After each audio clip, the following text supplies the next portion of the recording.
En Tunisie, l'instance chargée des élections a présenté samedi une liste finale de 26 candidats pour la présidentielle anticipée du 15 septembre prochain qui permettra d'élire un successeur au président décédé Bédi Caïd Essebsi. Au Soudan, le procès de l'ex-président Omar el-Béchir se poursuit. Il a été inculpé par un tribunal de Khartoum de possession illégale et d'utilisation frauduleuse de fonds étrangers. Il encourt jusqu'à 10 ans de prison. Et puis la maladie à virus Ebola continue son expansion dans le Grand Lac. Les autorités ougandaises ont confirmé le décès d'une fillette congolaise de 9 ans qui avait été contrôlée positive au virus en Ouganda. Voilà pour les titres. Bienvenue à tous. En Tunisie, l'instance chargée des élections a présenté samedi une liste finale de 26 candidats pour la présidentielle anticipée du 15 septembre prochain qui permettra d'élire un successeur au chef de l'État décédé, Bédi Caïd Essebsi. Plusieurs figures de la vie politique, dont le Premier ministre Youssef Chahed, figurent parmi les candidats. La candidature de l'homme d'affaires et mania des médias Nabil Karoui, détenu depuis le 23 août dernier après avoir été inculpé de blanchiment d'argent, a été également validé. Seules 2 femmes figurent parmi les 26 candidats. La campagne électorale qui se déroulera du 2 au 13 septembre prochain en Tunisie a déjà commencé samedi, hier donc à l'étranger. Je vous propose à présent un extrait de la déclaration du président de l'instance en charge des élections lors de cette conférence de presse. Les candidats à l'élection présidentielle 2019 sont au nombre de 26, comme mentionné au niveau de la décision préalablement citée.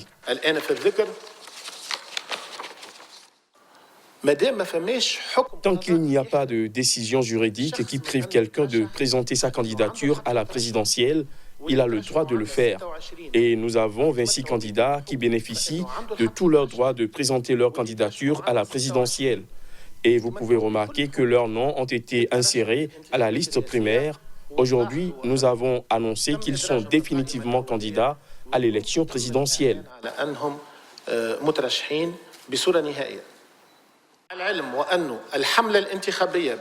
La campagne électorale pour l'élection présidentielle est lancée aujourd'hui, le 31 août, pour les Tunisiens habitant à l'étranger et commencera le lundi 2 septembre pour tous les Tunisiens sur le territoire national.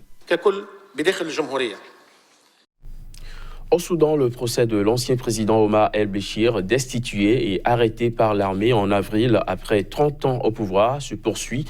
Il a été inculpé hier samedi par un tribunal de Khartoum de possession illégale et d'utilisation frauduleuse de fonds étrangers. Il encourt jusqu'à 10 ans de prison. Voici les images. Le président soudanais déchu Omar el-Béchir encourt jusqu'à 10 ans de prison pour l'acquisition de fonds étrangers et jusqu'à 3 ans pour des transactions illégales effectuées. Le procès de l'ancien président s'est ouvert le 19 août dernier et il fait face à des accusations de possession de devises étrangères, de corruption et de trafic d'influence. Le juge a précisé que les autorités ont saisi à son domicile 6,9 millions d'euros, 351 770 $ et 5,7 millions de livres soudanaises, illégalement entrées en sa possession et utilisées. Samedi, l'ex-président s'est expliqué devant le tribunal. Évoquant l'envoi de 25 millions de dollars, il a expliqué comment son chef de cabinet avait reçu un appel du bureau du prince héritier saoudien, Mohamed Ben Salman, qui disait qu'un message allait arriver à bord d'un jet privé.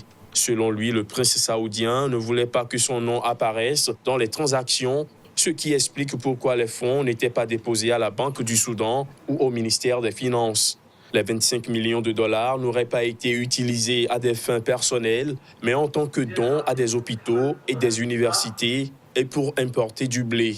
Les avocats de l'ex-président ont indiqué qu'ils présenteraient des témoins à la barre et des preuves de son innocence à la reprise du procès le 7 septembre prochain.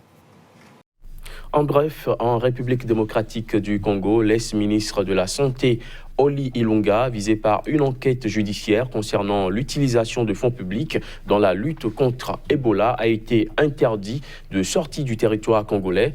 Le docteur Oli Ilunga a été entendu en début de semaine par la justice congolaise dans une enquête sur l'utilisation de ces fonds publics dans la lutte contre l'épidémie qui a déjà tué plus de 2000 personnes depuis août 2018 en RDC. Nommé en décembre 2016, il avait démissionné le 22 juillet dernier. Il s'estimait désavoué par le président Félix Tshisekedi qui lui avait retiré la conduite de la riposte contre Ebola. Il faut dire que la maladie à virus Ebola continue son expansion dans la région du Grand Lac. Le ministère ougandais de la Santé confirme le décès d'une fillette congolaise de 9 ans en provenance de la République démocratique du Congo qui avait été contrôlée positive au virus Ebola en Ouganda.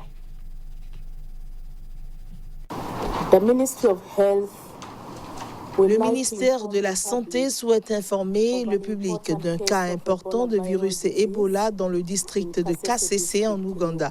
Le cas confirmé était celui d'une fillette de 9 ans d'origine congolaise. Le résultat a été confirmé positif pour le virus Ebola le 29 août. Malheureusement, la fille est décédée tôt le lendemain. L'enfant a été identifié au point d'entrée par l'équipe de dépistage et elle présentait les symptômes suivants. Elle avait une forte fièvre, elle était faible, elle présentait des éruptions cutanées et un saignement inexpliqué de la bouche. She had a rash and there was unexplained mouth bleeding. Toujours dans le même registre, des enfants se rendent tous les jours à l'école en traversant la frontière entre la République démocratique du Congo et l'Ouganda, raison pour laquelle les écoliers congolais ont été mis en première ligne de la lutte contre le virus. Reportage. Tous les matins à l'aube, ces enfants congolais sont les premiers au poste de frontière avec l'Ouganda. Avant de pouvoir aller à l'école dans le pays voisin, ils doivent se désinfecter les mains avec de l'eau mélangée à de la chlorine. Leur température est prise. Des contrôles sanitaires obligatoires mis en place en 2018 pour prévenir la transmission du virus Ebola. Les jours normaux, nous contrôlons entre 6 000 et 10 000 voyageurs. 6,000 to 10,000 travelers. Dans cette école primaire, plus de 150 enfants sont congolais, soit 10% de la population de l'établissement. Ils sont envoyés par leur famille en Ouganda pour recevoir une éducation de meilleure qualité. Pour faire face au risque de la maladie, le corps enseignant éduque les enfants et leur communauté aux mesures sanitaires à respecter. Chez nous, nous nous lavons tout le temps les mains et nous ne laissons pas rentrer n'importe quel visiteur. Avant qu'on puisse les recevoir, ils doivent d'abord passer les contrôles sanitaires. Et une fois cette étape passée, nous les accueillons à bras ouverts. En juin, 3 membres d'une même famille sont morts en Ouganda après avoir contracté le virus Ebola en RDC. La venue des enfants congolais dans les écoles ougandaises n'a pas tout de suite été bien acceptée par certains parents. Au début, certains parents ougandais étaient négatifs. Ils disaient que ces enfants du Congo allaient contaminer leurs propres enfants. Mais une fois que nous leur avons appris les procédures à respecter, celles que nous mettons en pratique, nous avons mis un terme aux attitudes négatives. Les Ougandais ont fait le choix de ne pas fermer la frontière avec le Congo, mais plutôt se concentrer sur l'éducation et le dépistage de Ebola. Et surtout de faire changer le regard sur la maladie dans certaines communautés qui, jusqu'à peu, voyaient Ebola comme de la sorcellerie. La motivation des migrants à se rendre en Europe ne faiblit pas, quelles que soient les barrières. Un groupe de 155 migrants africains est parvenu à pénétrer vendredi dans l'enclave espagnole de Ceuta, située dans le nord du Maroc. Voici les détails. Tous sont originaires d'Afrique subsaharienne, la majorité de Guinée-Conakry. Ces migrants sont parvenus à franchir la haute clôture hérissée de barbelés. Ils ont franchi la clôture frontalière entre le Maroc et l'Espagne à l'aube, à la faveur du brouillard, selon le porte-parole de la préfecture. 12 gardes civils qui tentaient de les intercepter ont été légèrement blessés à coups de pierre et de bâton, tandis que 16 migrants ont reçu des soins pour des blessures et coupures. Selon la préfecture, c'est bien la première fois depuis 1 an que des migrants parviennent à forcer la haute clôture surmontée de barbelés coupants qui sépare la ville espagnole du Maroc. Les deux enclaves espagnoles au Maroc, Ceuta et Melilla, forment les seules frontières terrestres de l'Union européenne avec l'Afrique. Pour l'instant, on ne sait pas si les 155 seront renvoyés vers le Maroc. Le ministère de l'Intérieur décidera. En août 2018, le gouvernement du socialiste Pedro Sánchez avait fait renvoyer vers le Maroc 116 migrants africains dès le lendemain de leur entrée en force à Ceuta. Des refoulements à chaud justifiés par la réactivation d'un accord conclu en 1992 avec le Maroc qui sont vivement dénoncés par les ONG de défense des droits des migrants. Depuis le début de l'année, 3 427 migrants sont parvenus à y entrer par voie terrestre, soit 18,1% de moins qu'en 2018, selon le dernier bilan du ministère de l'Intérieur. Selon le gouvernement, 14 591 migrants sont arrivés clandestinement par la mer en Espagne depuis janvier, soit 42,5% de moins que l'an dernier. Au Bénin, un atelier de consultation sur l'élaboration d'une charte de responsabilité sociétale des entreprises, dénommée charte RSE, s'est tenue cette semaine à Cotonou. Cette rencontre qui a regroupé les représentants des entreprises, des institutions de l'État et autres organisations non gouvernementales était une occasion d'associer tous les acteurs pour l'élaboration d'une charte consensuelle. Les participants ont réfléchi sur l'opportunité de disposer d'une telle charte au Bénin et sur le processus pour son élaboration. On écoute. Du fait des actions qu'elle mène, comme employabilité du personnel, actions qu'elle mène aussi au sein de la société comme émission de gaz à effet de serre, comme les COD, cela suppose que les entreprises ont un rôle très important à jouer dans la société. Dans le contexte béninois, on note que le cadre réglementaire relatif à la RSE n'est pas encore comme il se doit. Et cette assise est l'opportunité pour nous, en tant que responsables à divers niveaux, de mettre sur pied une charte qui pourra orienter différents acteurs, en particulier les entreprises. En réalité, de quoi parlons-nous quand nous parlons de responsabilité sociétale d'entreprise?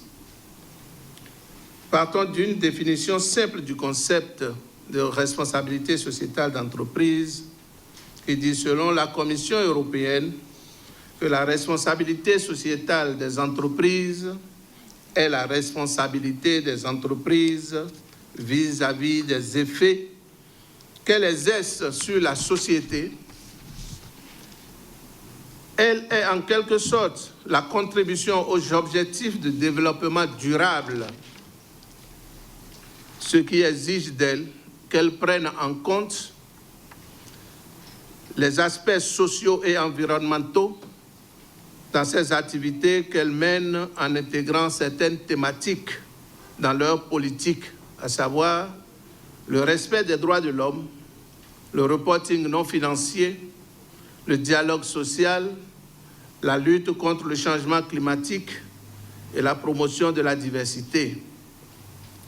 Il s'agit en fait de marier logique économique et responsabilité sociétale et environnementale, et donc d'introduire dans les activités économiques une certaine forme de régulation. La charte qui consacrera les engagements des uns et des autres doit constituer un cadre légal de la mise en œuvre de la RSE dans notre pays, le Bénin. Voilà qui vient mettre un terme à cette édition, mesdames, messieurs. Merci de l'avoir suivi.